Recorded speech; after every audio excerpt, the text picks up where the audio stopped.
The gavel struck the wooden bench with a sound like a gunshot, splintering the polished oak. Judge Carlton Vance leaned forward, his face twisted in pure, unadulterated malice as he pointed a trembling finger at the calm black man standing before him. "Sit in jail and learn your place," Vance roared, his voice echoing off the high stone walls. "You can twist your hair however you want, but you will always look like a felon to me. Now, bark all the federal laws you want from inside that concrete cell." Marcus Reid didn't flinch. He slowly held out his wrists as the heavy iron handcuffs clicked shut, his expression remaining as cold and unyielding as granite. The courtroom froze. Nobody moved. Nobody dared to breathe. Judge Vance smiled, believing he had just broken another nameless outsider who dared to challenge his authority. He had no idea that this single, arrogant act of racial hatred had just set a trap that would completely destroy his 28-year career within the next 24 hours. Before we reveal the jaw-dropping twist that shook this entire town, make sure you don't miss a single second of this incredible journey. Drop your current location and local time in the comments below, and hit that subscribe button right now to join our community. Let's dive into the story. The dynamic of Oak Haven was not built overnight. It was carved through generations of systematic silence. To understand the quiet weight that Marcus Reid carried into that courtroom, one must understand the soil he crawled out of. Oak Haven was a small, suffocating town where the geographic tracks did not just separate neighborhoods, they separated destinies. On the north side, the paved roads were smooth, lined with ancient oaks and massive colonial homes where the town's white elite spent their evenings discussing real estate and municipal budgets. On the south side, across the rusted railway line, the asphalt faded into gravel and red clay. The streetlights there worked only when the city council remembered to allocate a fraction of the budget to maintenance, which was rarely. Marcus grew up in a small, three-room house on the edge of the south side, where the air always smelled of damp earth and coal smoke. His father, Arthur Reid, was a man of immense physical stature and even greater dignity. Arthur was a master mason, a man who could lay brick with such mathematical precision that the wealthiest families in the county specifically requested his hands to build their foundations. Yet, despite his unparalleled skill, Arthur was never allowed to walk through the front doors of the buildings he erected once the construction crews packed up their tools. He was paid exactly 40% less than his white counterparts, a cold reality that he accepted without a single murmur of complaint because he had a family to feed and a brilliant son to raise. The trajectory of Marcus's life changed forever on a suffocating Tuesday afternoon in the scorching summer of 1988. Marcus was just 16 years old, sitting at the small wooden kitchen table, buried under a stack of borrowed history textbooks. The heavy oak front door was suddenly kicked off its hinges with a violent crash that shattered the doorframe. 3 local sheriff's deputies, their faces flushed with adrenaline and unearned authority, swarmed into the cramped living room with their service weapons drawn. They accused Arthur Reid of stealing a shipment of premium lumber from a commercial construction site on the affluent north side, a site where he had spent the previous 12 hours working under a blistering sun. There was no investigation. There was no questioning of witnesses. There was no search warrant. Arthur was thrown face first onto his own living room floor, his weathered hands pinned behind his back as the heavy metal handcuffs bit deeply into his wrists. Marcus screamed, rising from his chair to defend his father, but a heavy leather boot slammed into his chest, pinning the terrified teenager to the floorboards. As Marcus lay there, gasping for air, his eyes locked onto his father's face. Arthur did not beg. He did not cry out. He looked down at his young son, his voice a steady, gravelly anchor in the middle of the chaos. "Keep your spine straight, Marcus," Arthur whispered, his voice trembling but unbroken. "They can lock up my body, but they can never touch your mind. You learn their laws. You learn them so well that they can never do this to another man." Arthur Reid was sentenced to 5 years in a state penitentiary by a young, ambitious prosecutor who used the case to secure a judicial seat. That young prosecutor was Carlton Vance. Arthur died in that concrete facility 3 years later from a completely untreated case of pneumonia, his body broken by forced hard labor, his name cleared by a distant appellate court only after his heart had stopped beating. Marcus did not weep at the funeral. He transformed his grief into a cold, lethal focus. He took his father's final words and forged them into an unyielding armor. He studied under the pale light of a single kerosene lamp, long after the rest of Oakhaven had gone to sleep. When he graduated from the local segregated high school, he did not just place first. He achieved the highest standardized test scores in the entire history of the state. The local school board tried to suppress the results, refusing to print his name in the local newspaper. But the academic world could not be blinded. He arrived at Yale Law School on a full, unrestricted academic scholarship, in a sea of wealthy, connected students who had been groomed for corporate boardrooms since birth. Marcus was a ghost. He was one of only 4 black students in a class of nearly 200. He did not attend the social mixers.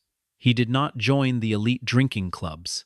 He spent his nights in the basement of the law library, surrounded by leather-bound volumes of constitutional jurisprudence, studying until his eyes injected with blood and his fingers were permanently stained with printer's ink. He graduated top 5 in his class, a distinction that forced the dean of the law school to shake his hand with a tight, forced smile in front of thousands of spectators. Upon graduation, 3 of the most prestigious corporate firms in Wall Street offered Marcus starting salaries that exceeded $300,000 a year. They offered him corner offices overlooking Manhattan, country club memberships, and a life of absolute luxury. Marcus looked at the glossy contracts, folded them neatly, and slid them back across the mahogany tables.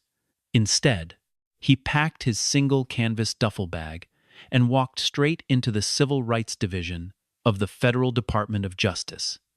For 25 years, Marcus lived in the shadows of the federal legal system.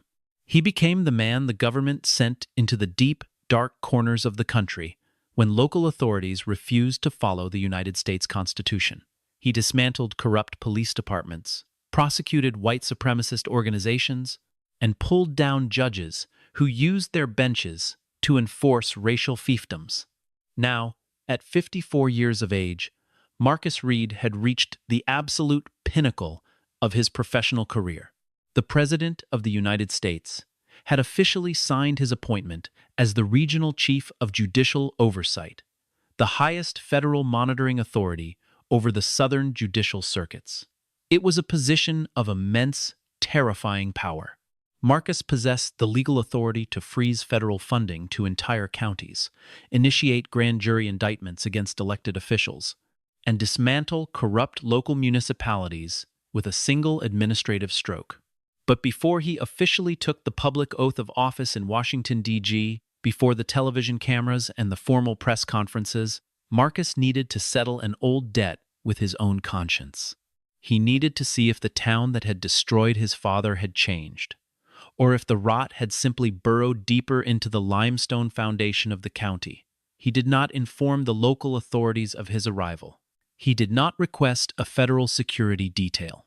He climbed into his 10-year-old, dented Ford sedan, dressed himself in a plain, unbranded charcoal suit that he had purchased from a department store, and drove silently through the night toward Oakhaven.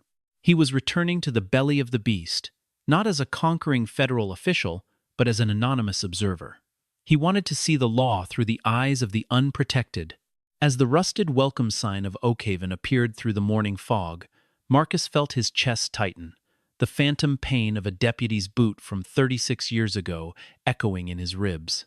He parked his car in the furthest corner of the gravel lot, locked the doors, and stared at the imposing stone facade of the courthouse.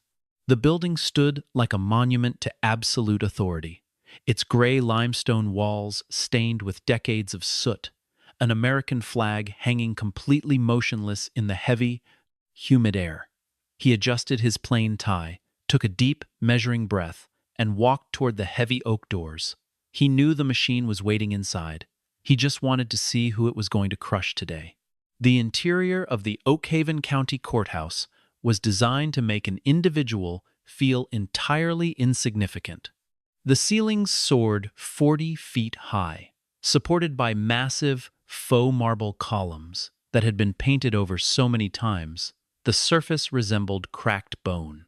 The air inside was thick and stagnant, smelling permanently of lemon floor wax, ancient, damp legal filings, and the cold, lingering sweat of thousands of terrified human beings who had walked these corridors before. Every footstep echoed with a hollow, metallic click against the terrazzo floor tiles, a constant reminder that in this space, privacy did not exist and authority was absolute. For 28 years, this specific building had been the personal kingdom of Judge Carlton Vance. Vance was a man who had built an impenetrable wall of absolute immunity around his bench. In Oakhaven, his word was not merely a judicial ruling, it was local law.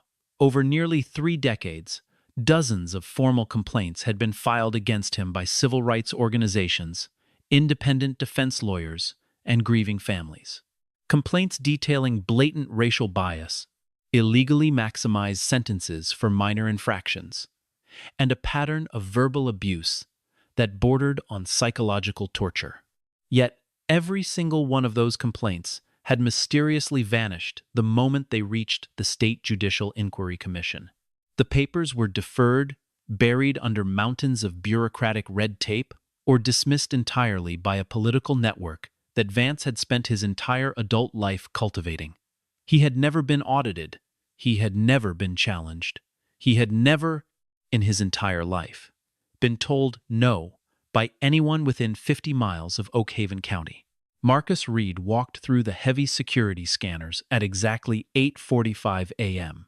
He did not display his gold federal credentials. He did not demand to speak to the administrative clerk. He simply pulled a single paper visitor pass from the security basket, pinned it to the lapel of his plain charcoal suit, and walked silently down the dimly lit hallway toward Courtroom 3B. When Marcus pushed open the double wooden doors of the courtroom, he paused for a brief second, his sharp eyes instantly mapping the sociological landscape of the room. The division was stark, geometric, and completely intentional. The gallery was filled with 8 rows of heavy oak pews. The left side of the gallery, directly behind the defense table, was completely packed to maximum capacity. It was a sea of black and brown faces, mothers holding crying infants, elderly men with bent spines holding tattered Bibles, and young men sitting with their heads bowed in absolute defeat. They were the families of the accused, their faces pale with anxiety, their eyes tracking every movement of the court officers with absolute terror. The right side of the gallery, positioned safely behind the prosecution table, was nearly empty, occupied only by 3 white corporate attorneys, representing local businesses, and 2 wealthy property managers waiting to process rapid-fire evictions. The air in the room was dense, freezing from an ancient air conditioning unit that rattled violently in the corner, casting a constant, low-frequency hum over the proceedings. Marcus walked silently down the center aisle, ensuring his posture was unassertive, his movements completely unnoticeable. He bypassed the first 2 rows, which were clearly marked with laminated plastic signs reading "Reserved for counsel only," and took a seat in the very back corner of the 5th row. He folded his large, weathered hands over his lap, set his analytical gaze forward, and began his silent observation. At exactly 9 a.m., a sharp side door behind the elevated judicial bench swung open with a loud click. The bailiff, a burly white man with a thick neck and a heavy leather utility belt that jingled with equipment, stepped into the room and slammed a wooden staff against the floorboards. "All rise for the Honorable Judge Carlton Vance," the bailiff barked, his voice filled with a practiced, aggressive cadence. The entire room stood up instantly, the heavy wooden pews groaning under the sudden movement. Nobody dared to delay. Marcus rose with the crowd, his eyes locking onto the man who had signed his father's destruction nearly 40 years prior. Judge Vance walked in with an air of absolute, unquestioned royalty.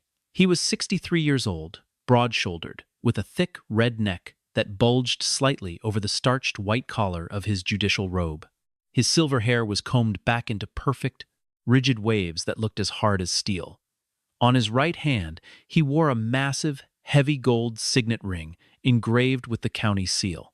As he sat down in his high-backed leather throne, he did not look at the gallery. He did not look at the human beings whose lives he held in his hands. He picked up his wooden gavel, tapped it twice against the block, with a swift, arrogant motion, and began reading from the morning docket. What followed over the next 45 minutes was a calculated, high-speed assembly line of human misery. Marcus watched as Vance processed case after case with a terrifying mechanical efficiency that left no room for basic human dignity. A 42-year-old black construction worker, arrested for driving with a taillight that had burned out less than 48 hours prior, was sentenced to 30 days of hard labor because he could not produce $300 in cash for an immediate administrative fine. A young Hispanic mother, who spoke broken English and had no legal translator present, had her children placed into temporary state custody within 90 seconds because she missed a single mandatory welfare check while working a double shift at a local poultry factory. Judge Vance did not listen to explanations. He did not review mitigating evidence. Every time a defense attorney tried to speak, Vance would tap his heavy gold ring against the wooden bench with a rhythmic, maddening click.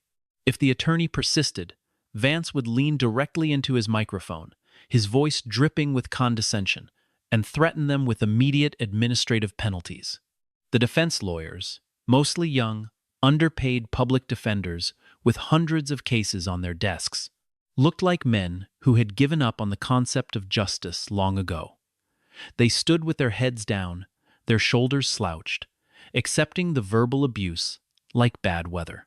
Marcus sat perfectly still in the back row, his face an impenetrable mask of granite.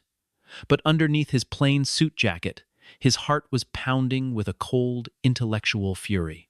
The system in Oakhaven had not evolved. It had simply become more efficient at destroying the vulnerable. It was a well-oiled machine designed to extract wealth and labor from those who had nothing left to give, run by a man who believed he was completely untouchable. Marcus took a small, silver pen from his pocket and began writing precise, highly detailed chronological notes onto a tiny paper notepad concealed within his palm. He recorded the time elapsed for each hearing, rarely exceeding 2 minutes. He recorded the complete absence of constitutional warnings. He recorded the names of the victims. He knew that every line he wrote was a nail in the coffin of Carlton Vance's career. He just needed to wait for the machine to make its definitive, fatal error. At exactly 10:15 a.m., the heavy metal door linking the courtroom to the basement, holding cells slid open with a harsh, mechanical screech. The bailiff walked out, his hand firmly gripping the shoulder of a 19-year-old black youth named Andre King. Andre was a sophomore at the local state university, a young man who had spent his entire life trying to run away from the gravitational pull of Oakhaven's poverty. He wore a clean, white button-down shirt that had been pressed so many times the collar was fraying, and a pair of dark trousers that were slightly too short for his long legs. His hands were shaking so violently that he had to interlock his fingers tightly against his stomach to keep them still. His eyes were wide, white with a profound, primitive terror, as he was forced to stand behind the scratched wooden defense table. Beside him stood Elias Thorne, a 26-year-old public defender who looked like he had not slept in 3 days. Thorne's eyes were bloodshot, his cheap blue suit was heavily wrinkled, and he was frantically thumbing through a legal folder that was bursting with loose, disorganized papers. Judge Vance did not look up from his computer screen as the case was called. State versus Andre King. Charge: operating a motor vehicle without valid registration, resisting an officer without violence, and creating a public hazard. Prosecutor: State your position." The young assistant district prosecutor, a sharp, cold woman named Cynthia Sterling, stood up smoothly. "Your Honor, the state recommends the absolute maximum sentence under the guidelines. 6 months in a secured facility, along with an immediate administrative fine of $1,200. Elias Thorne stepped forward, his voice cracking slightly under the pressure. "Your Honor, if I may speak, the defendant is a full-time honors student with a 3.8 gigapascals. He has absolutely no prior criminal record. The original traffic infraction was for an expired registration tag that was exactly 4 days past its renewal date. The charge of resisting arrest was manufactured because Andre asked the deputy why he was being pulled over on a well-lit street. Furthermore, the true financial fine for this specific level of traffic violation under state law is precisely $45. The extra $1,200 has been completely fabricated through arbitrary county processing fees." Judge Vance slowly stopped typing. He raised his head, his small, dark eyes locking onto the young public defender, like a hawk spotting a field mouse. He tapped his massive gold signet ring against the bench twice. The sound echoed through the silent courtroom like stone hitting a skull. "Mr. Thorne," Vance said, his voice dropping into a low, terrifying growl that was amplified through the speakers. "I am not here to receive a lecture on county accounting from a boy who passed the bar exam 5 minutes ago. The fees are standard administrative policy for Oak Haven County. Does your client have the $1,200 in cash right now? Yes or no?" Thorne swallowed hard, his Adam's apple moving convulsively. "No, Your Honor, he does not. His family survives on seasonal wages. But he has proof of a pending academic scholarship disbursement next month that will cover—" "Then we are entirely done, wasting my time," Vance interrupted, his face turning an aggressive, deep crimson as he picked up his heavy wooden stamp. "If you cannot pay the cost of operating within this municipality, you pay with your liberty. Eviction from the University Housing Registry is ordered, and I am sentencing this young man to 6 months at the Blackwood Private Detention Center, effective immediately." Marcus Reid, watching from the 5th row, recognized that specific name instantly. Blackwood Private Detention Center was a notorious, for-profit corporate facility located 40 miles north. It was a facility that relied entirely on a constant stream of low-level minority offenders to maintain its state funding contracts, and it was a facility whose primary corporate board members were the largest financial donors to Judge Carlton Vance's re-election campaigns. It was a modern-day slave cartel operating under the color of law. Andre King froze, the color completely drained from his young face, leaving his skin a dull, ash-gray color. He stopped breathing for several seconds, his mouth opening slightly, but no sound escaping his throat. His entire future, the college degree he had bled for, the life his mother had sacrificed her youth to secure, was being evaporated in less than 90 seconds by a man who hadn't even bothered to look him in the eye. Elias Thorne's hands trembled so hard he dropped his legal pen onto the floorboards. He slammed his palms against the defense table, desperation overcoming his fear. "Your Honor, this is a flagrant violation of the United States Supreme Court ruling in State v. Thompson. You cannot imprison an indigent individual for an inability to pay a civil administrative fine. There is a binding constitutional precedent that—" Vance slammed his fist down onto the judicial bench with a force that caused the glass water pitcher to rattle violently. "One more word out of your mouth, Counselor Thorne, and I will have the bailiff drag you out of this room in irons for direct contempt. I will initiate immediate disbarment proceedings against you before the sun goes down. I run Oak Haven. I am the sole arbiter of the law in this room."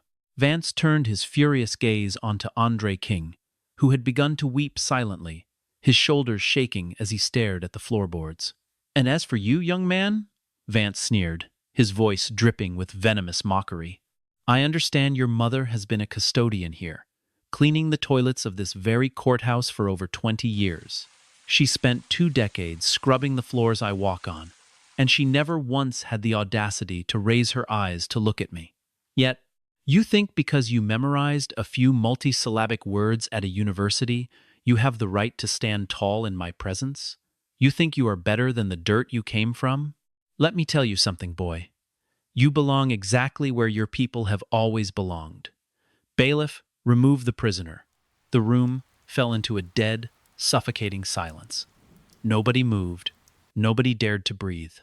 The air felt heavy, pregnant with a collective, agonizing helplessness, as the bailiff reached for his heavy metal cuff chain to drag the young student down to the cells. The injustice was absolute, naked, and terrifyingly complete. Marcus Reid looked down at his tiny notepad. He capped his silver pen, slid it slowly into his breast pocket, and unbuttoned his charcoal suit jacket. The time for observation had officially ended. He stood up. The rhythmic creak of Marcus Reid's leather shoes against the terrazzo floor cut through the dead silence of courtroom 3B like a localized thunderclap. He stepped out from the deep shadows of the fifth row, his stride slow, deliberate, and perfectly unhurried. Every head in the gallery turned in unison.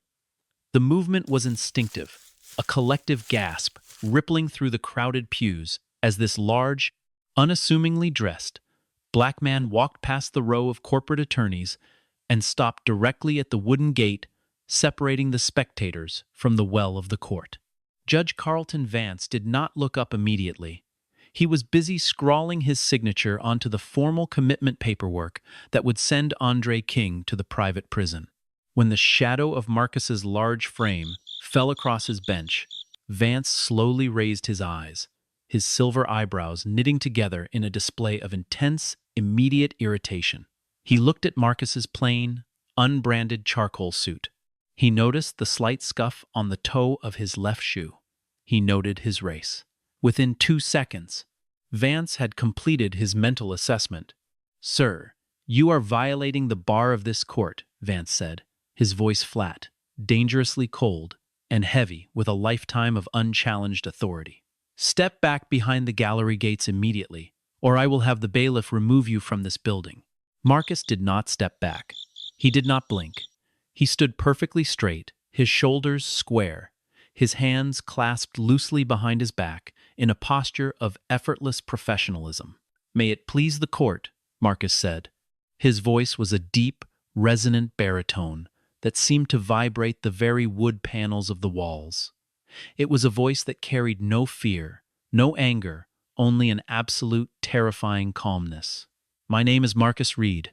I am an attorney, admitted to the bar of the United States Supreme Court and the federal courts of this circuit.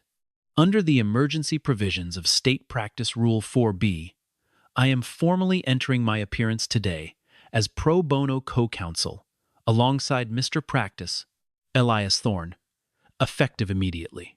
Elias Thorne turned his head so fast his neck audibly popped. His bloodshot eyes went wide as saucers, staring at Marcus as if a ghost had just materialized out of the floorboards. Andre King stopped weeping, his breath catching in his throat, his trembling hands freezing against his stomach. Judge Vance leaned forward over his high mahogany bench, a slow, ugly sneer twisting his red lips. He let out a short, mocking laugh that echoed off the high stone ceiling. "Look at you," Vance said, his voice dripping with venomous amusement as he leaned directly into his microphone so everyone in the room could hear his words. "Did you buy that suit from a thrift store down the street just to come here and play hero? Let me tell you something, boy. A fancy vocabulary doesn't wash the street off your skin, and it certainly doesn't grant you a law degree in my courtroom. I have been sitting on this bench since before you could spell the word jurisdiction. I do not care what imaginary rules you think you are citing. This case is concluded. The order is signed."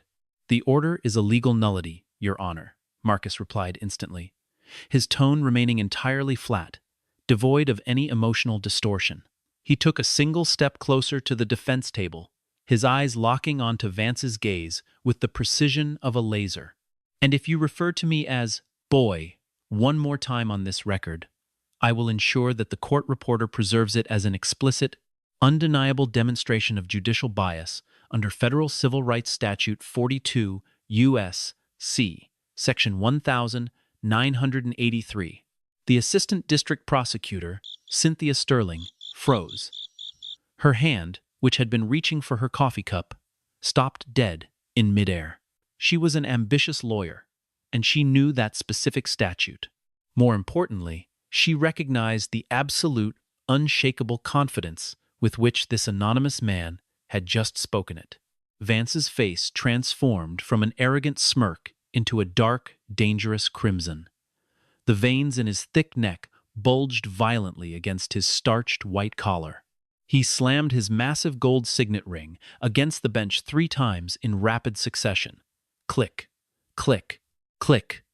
You are pushing your luck, stranger, Vance growled, his hands visibly tightening around the edges of his wooden gavel. I am the sole law within the borders of Oak Haven County. I do not take threats from wandering activists. I am not threatening you, Judge Vance. I am educating you, Marcus said, his voice actually dropping lower, forcing everyone in the room to lean forward just to hear him. Under Title 18, Section 242 of the United States Code, it is a federal crime for any official acting under color of law to willfully deprive any person of a right protected by the Constitution of the United States.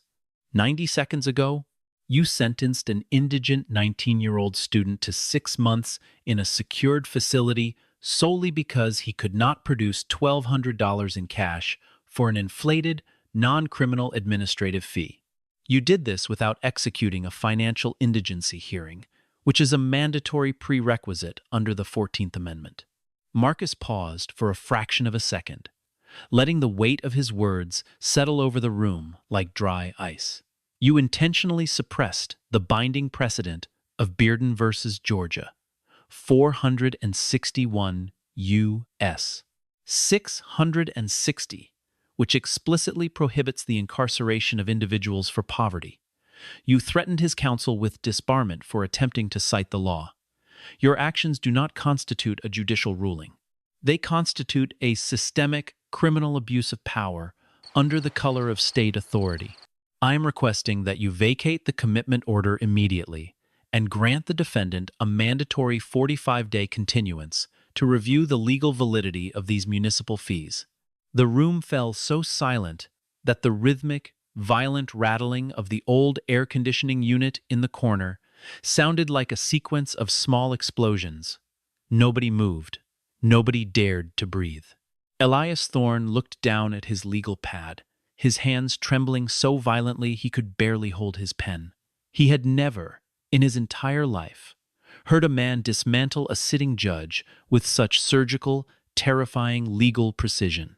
Marcus stood there, a plain man in a plain suit, but his mind was an absolute fortress. He had just laid out a trap, and Judge Carlton Vance was driving straight into it. Judge Carlton Vance's breathing became heavy, ragged, and audibly congested through the courtroom sound system. For 28 years, his authority had been an unyielding iron wall. He had broken lawyers, destroyed families, and silenced entire communities with a single snap of his fingers. To have a black man stand in the well of his court, staring directly into his eyes without a hint of submission, and calmly list the federal statutes that proved his incompetence was a humiliation he could not psychologically survive. Vance stood up from his high-backed leather chair, towering over the bench. His physical stature was imposing, but his composure was entirely gone. He ripped off his reading glasses and threw them violently across the desk, where they shattered against the metallic base of the desk lamp. He leaned so far over the judicial bench that his face was less than 4 feet from Marcus Reid. "You people are all the same," Vance screamed, his voice breaking into a high, distorted shriek as he gripped the microphone with a white-knuckled fist. "You think a changing calendar changes who runs this country? You think because some politicians in Washington write fancy words on a piece of paper, you can come down into my town and tell me how to run my house? Look at me. You can twist your hair however you want, but you will always look like a felon to me. You are a disruption to this community. You are a parasite on this legal system. And I am going to teach you a lesson that your mother clearly forgot to beat into you." Marcus Reid did not move a single muscle. His eyes remained locked onto Vance's bloodshot gaze, his expression completely neutral, a stone monument in the middle of a screaming hurricane. He recorded every single syllable of the judge's racist tirade into his flawless, photographic memory. "Last chance, you arrogant bastard," Vance hissed, his voice dropping into a venomous whisper that was somehow louder than his scream. "Sit down in that gallery right now, close your mouth, or I will ensure you don't see the outside of a concrete wall until next year. Sit down and learn your place." "I respectfully decline, Your Honor," Marcus said, his voice maintaining its perfect, deep, rhythmic cadence. "The law does not require my permission to be spoken, nor does it yield to your personal rage. The record will reflect that you have refused to address the constitutional precedents cited, and you have chosen instead to engage in a vulgar, racially motivated verbal assault against an officer of the court." Vance's hand slammed down onto his wooden gavel with such frantic, unchecked violence that the head of the gavel splintered off, spinning across the floorboards. "Bailiff!" Vance roared, his chest heaving under his judicial robe. "Cuff him! Take this piece of trash out of my sight immediately! Charge him with direct criminal contempt of court. Book him for the night. No bail. Let him sit in that holding cell overnight and think about who owns Oakhaven. Maybe a few hours on a concrete slab will remind him that in this courthouse, I am the law." The bailiff, a stocky man named Harding, hesitated for a brief, agonizing second. He looked at Marcus's massive, steady frame. He looked at the absolute, terrifying confidence in Marcus's eyes. Harding had spent 15 years executing Vance's orders, but something in the air today felt completely different. The weight in the room was shifting. "Did you hear me, Harding?" Vance screamed, his spit flying onto the front of his desk. "Cuff him right now, or you'll be sitting in that cell right next to him."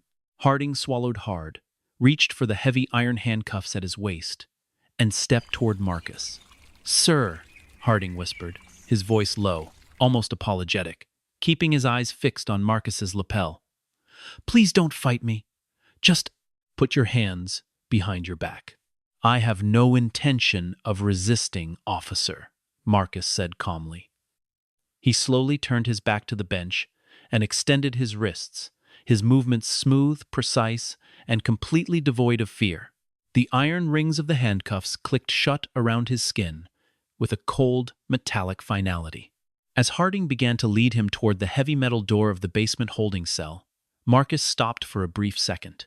He turned his head slightly, his gaze landing directly on the terrified face of 19-year-old Andre King. Marcus gave the young student the smallest, almost imperceptible nod of his head. It was a silent message, forged in 25 years of federal warfare. This is not the end. This is the trap. As Marcus reached the threshold of the doorway, a sudden spike of physical pressure hit his chest. His heart began to labor, a familiar, dangerous heat rising behind his neck. His chronic hypertension was flaring under the stress of the environment. Marcus stopped, turning his eyes back to the bench. "Judge Vance," Marcus said, his voice strained but still completely steady. "I have a severe medical condition. My prescription blood pressure medication is located in the interior pocket of my suit jacket. I am requesting permission to retrieve it before I am processed into the holding area." Judge Vance let out a cruel, guttural laugh as he sat back down in his leather throne, picking up a pen to call the next case. "You don't need blood pressure medicine in my jail, boy," Vance sneered, not even looking up. "The cold air down there is free. Let's see how long that hot head of yours lasts without a doctor. Move him out, Harding." The heavy metal door slammed shut behind Marcus, with a deafening metallic crash that echoed through the courtroom like the closing of a tomb. The heavy metal door had barely latched shut when Elias Thorne dropped to his knees in the middle of the courtroom well, frantically tearing through his tattered legal briefcase. His hands were shaking so violently he could barely control his fingers. He pulled out his digital tablet, his thumb tapping the screen with an erratic, desperate speed. He typed the name into the search bar of the Federal Department of Justice database. Marcus Reid. The screen loaded for 2 seconds. When the official profile materialized, Elias Thorne gasped out loud, a sharp, choked sound that caused the entire front row of attorneys to look at him. There, on the high-resolution screen, was the exact same face. The same natural hair, the same steady, unyielding gray eyes. Underneath the portrait, printed in bold, gold, terrifying letters, were the titles Chief of Civil Rights Enforcement, Regional Director, Elect for Judicial Oversight, United States Department of Justice. Thorne's face drained of all color within a single second, turning a pasty, sickly white. His jaw went completely slack. He stood up slowly, his legs looking like water under his weight. He leaned across the wooden partition and gripped the shoulder of the court clerk, a woman named Sandra Purcell. "Sandra," Thorne whispered, his voice cracking, his breath coming in short, erratic gasps. "Look at the screen. Look at what Vance just did. That man, he isn't a local activist. He is the newly appointed Regional Chief of Judicial Oversight for the entire Federal Department of Justice. He is the highest-ranking federal monitoring authority in this country." Sandra Purcell leaned over the counter, her eyes scanning the digital document. The moment her brain processed the words, "Department of Justice Chief," she froze. Her pen slipped from her fingers, clattering loudly against her keyboard.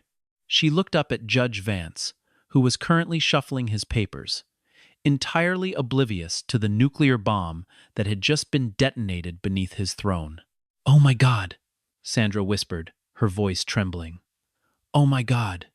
Carlton just jailed a federal director." Within 90 seconds, the whisper traveled from the clerk's desk to the prosecution table, then leaked through the wooden bar into the front rows of the gallery. It was like a spark dropped into a field of dry grass. The corporate attorneys, the real estate lawyers, the veteran defense, advocates, men who had spent decades bowing to Carlton Vance out of pure professional survival, all looked at each other, their expressions turning from shock into absolute, paralyzed terror.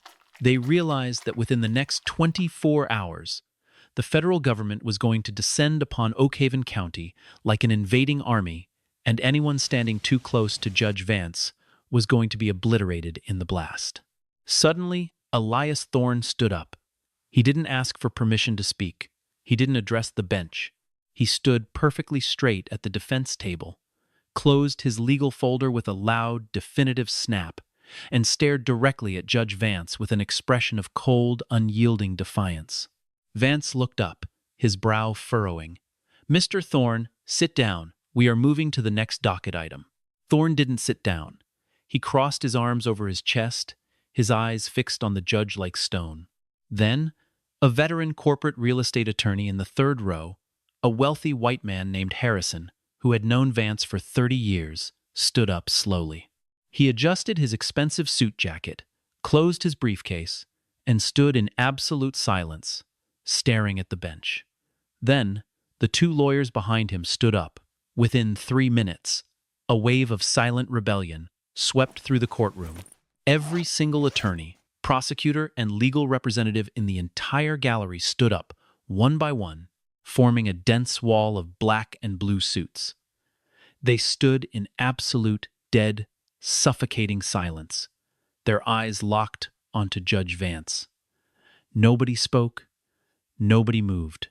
The silence was absolute, a collective, heavy indictment that filled the room until the air felt too thick to breathe. "What is the meaning of this?" Vance demanded, slamming his fist against the desk, his voice cracking with a sudden, uncharacteristic note of panic. "Sit down, every single one of you. Sit down right now, or I will hold this entire room in mass contempt. I will clear this gallery. Prosecutor Sterling, control your staff." But Cynthia Sterling, the assistant district prosecutor, did not control her staff. Instead, she slowly closed her leather binder. She stood up from the prosecution table, looked up at Judge Vance with a mixture of pity and deep disgust, and picked up her personal bag. "The state is withdrawing its appearance in all remaining matters today, Your Honor," Sterling said, her voice clear and ice-cold. She turned her back on the judge and walked down the center aisle, pushing through the double wooden doors of the courtroom. Meanwhile, 3 floors below the silent standoff, Marcus Reid sat peacefully on the edge of a cold metal bench inside holding cell number 1.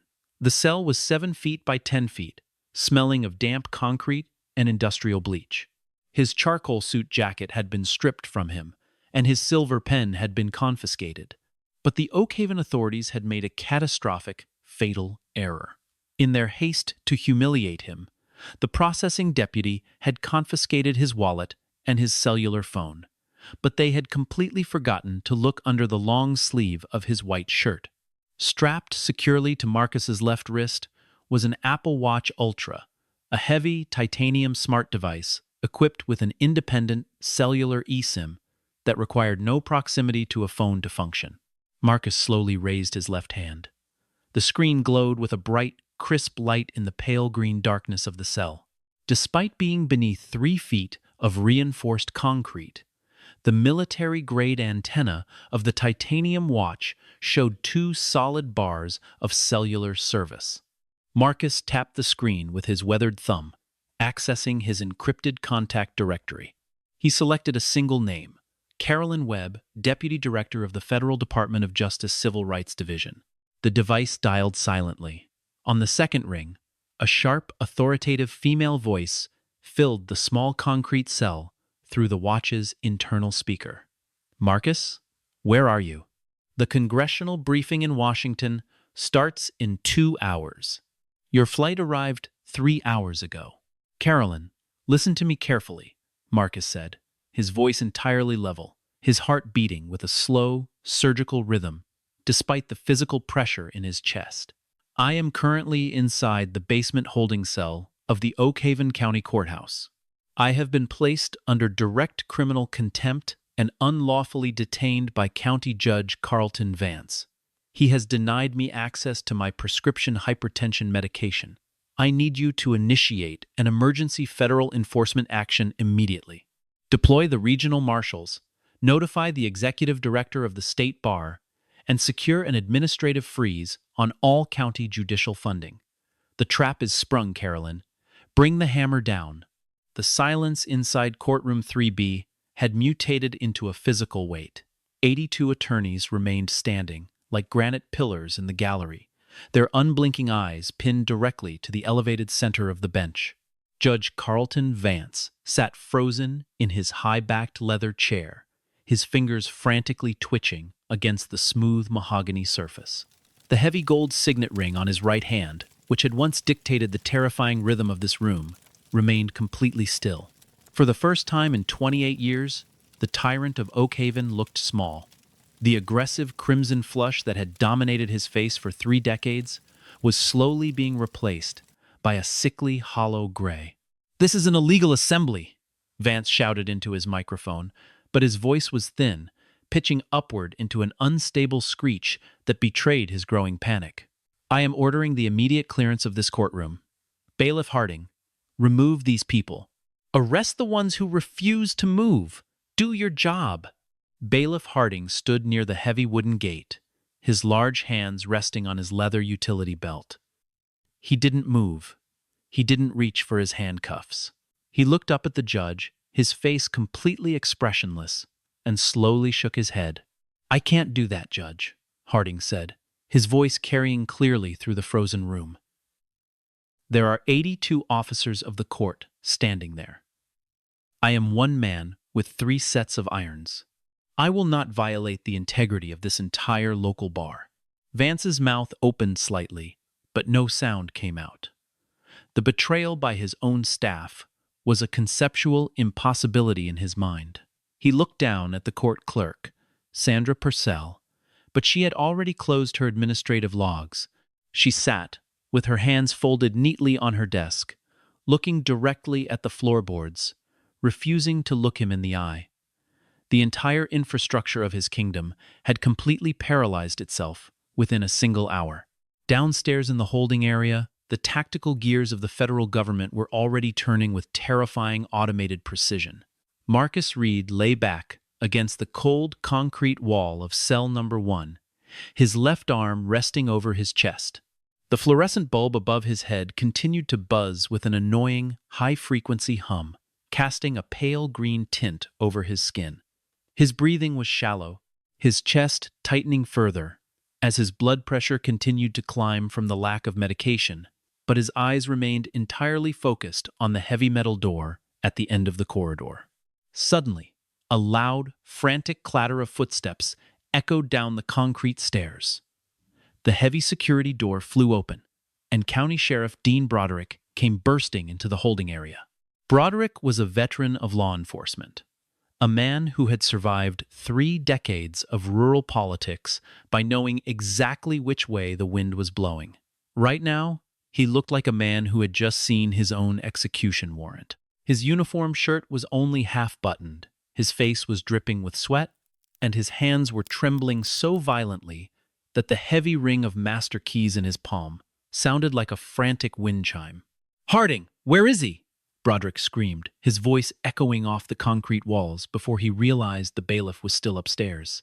He spotted Marcus sitting calmly in the first cell and ran toward the iron bars, his boots sliding against the damp floor. "Mr. Reid! Chief Reid!" Broderick gasped, his voice cracking with desperation as he struggled to find the correct key on his ring. He dropped the entire cluster of keys onto the concrete floor with a loud metallic crash. "I am so sorry, sir. This was a catastrophic misunderstanding. A complete failure of communication. I didn't know nobody told my deputies who you were." Marcus did not get up from the bench. He slowly looked down at the trembling sheriff, his expression as cold as ice. "Your deputies executed a direct judicial order, Sheriff," Marcus said, his voice low, vibrating with a quiet, lethal authority. "They processed me without an identity check, they ignored my explicit declaration of a medical emergency, and they withheld my prescription hypertension medication on the direct orders of a county judge. The communication was flawless. Your department executed exactly what it has been executing against the vulnerable citizens of this town for 30 years. Broderick dropped to his knees, his hands frantically scooping the keys off the floor. His fingers were shaking so hard he missed the lock twice before finally sliding the brass key into the mechanism. The heavy iron door swung open with a sharp, echoing click. "Please, sir, step out," Broderick begged, pulling a small plastic bottle of prescription pills from his pocket, the medication his deputies had seized during the booking process. "Here is your medication. I brought it down personally. We have an ambulance waiting in the rear lot if you need immediate medical evaluation." Marcus slowly stood up, stepping out of the cell with an unhurried, commanding grace. He took the medicine bottle from the sheriff's hand, unscrewed the cap, and swallowed his target dosage with a sip of water from a paper cup on the processing desk. He did not look at the sheriff. He adjusted his starched white sleeves, shook the dust from his trousers, and walked toward the stairs. "Chief Reid, please." Broderick followed him, his voice whining as he tried to keep pace with Marcus's long strides. "The back exit is clear. I have a secure transport vehicle ready to take you directly to your hotel. You don't have to go back up there. We can settle this administratively in private." Marcus stopped at the base of the stairs, turning his massive frame around to face the terrified sheriff. "I am not leaving through your back door, Sheriff Broderick," Marcus said, his gray eyes locking onto the man's face with surgical precision. "I entered this building through the front doors as a citizen of the United States, and I will walk out the front doors as an officer of the law. And right now, I have a scheduled court proceeding to conclude."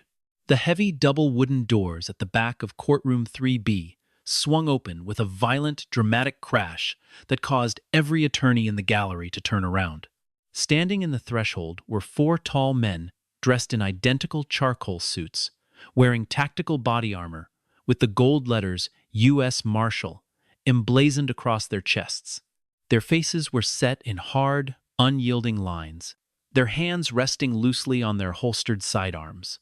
Moving between them was a sharp, elegant black woman, carrying a heavy leather legal briefcase, Carolyn Webb, the Deputy Director of the Federal Civil Rights Division. Beside her walked Marcus Reid. He was completely unruffled, his posture perfectly straight, his expression an unreadable mask of absolute legal power. He walked down the center aisle of the courtroom, the dense wall of standing attorneys automatically parting for him, like a retreating tide. The absolute silence in the room returned, but the energy had shifted completely. It was no longer a silence of helplessness. It was the suffocating silence that precedes a lightning strike. Marcus walked directly into the well of the court, stopping precisely at the center of the defense table. He did not look up at the bench. He looked down at 19-year-old Andre King, who was staring at him with wide, disbelieving eyes. "Sit down, son," Marcus said softly, his deep voice carrying a wave of comfort that broke the young student's paralysis. "Your trial is over." Judge Carlton Vance stood behind his desk, his hands gripping the mahogany wood so tightly his knuckles had gone completely white, resembling polished ivory. His breathing was loud, ragged, and terrified. "What is the meaning of this federal intrusion?" Vance roared, his voice trembling as he tried to summon the ghost of his ancient authority. "This is a local county matter. Federal officers have absolutely no jurisdictional right to disrupt my active proceedings." Carolyn Webb stepped forward, her leather heels clicking sharply against the floorboards.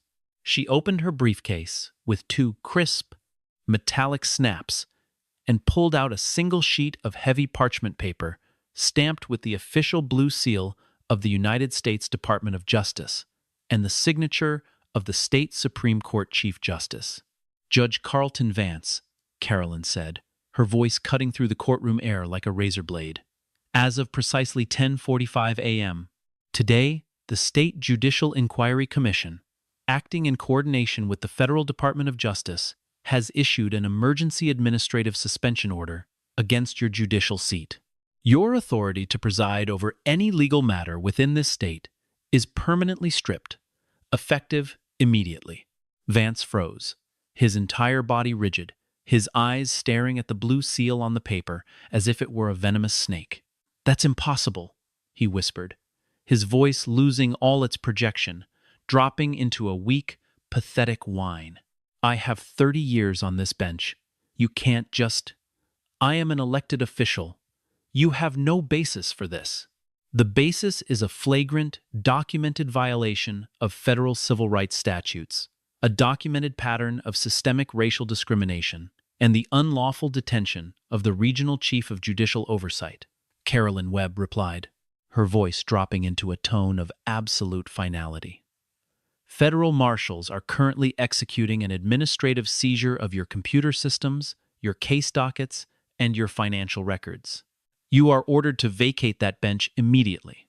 Vance looked frantically around his courtroom, searching for a single face to offer support. He looked at the gallery of 82 lawyers, men he had bullied, humiliated, and controlled for nearly 3 decades. Not a single person moved. Not a single person spoke. Their faces were set in stone, a silent wall of total condemnation. He looked down at the assistant prosecutor, but her table was empty, her files gone.